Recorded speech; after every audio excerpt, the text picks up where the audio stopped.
আমাদের মুর্শিদাবাদের আজিমগঞ্জ জংশন থেকে ছেড়ে এসে ডাহাপাড়া ধামে কি অবস্থা দেখুন। টিকিট মাস্টার নেই, টিকিট কাউন্টারই বন্ধ।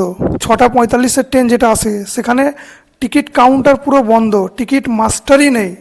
এ কি অবস্থা দেখুন, টিকিট কাউন্টারে টিকিট মাস্টার নেই, এ কি কোনো কথা হলো? এলাকার লোকজনকে জিজ্ঞেস করলাম, কেউ কেউ বলছে কোনো দিনই থাকে না 6:45-এর ট্রেন যখন আসে।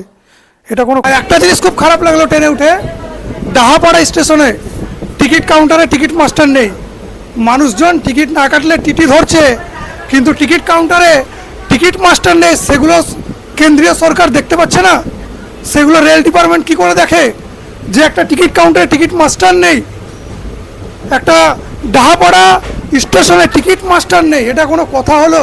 মানুষজন টিকিট কাটতে পারছে না, টিকিট নাই কেটে উঠতে হচ্ছে টিকিট মাস্টার না থাকার প্রতিফলে।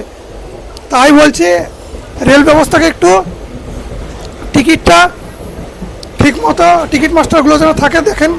আর টিকিট না কাটলে তখন তো মোটা ফাইন মারবেন, তখন পয়সাগুলো নিতে মজা লাগছে। আর টিকিট কাউন্টারে টিকিট মাস্টার নেই, সেগুলো দেখুন।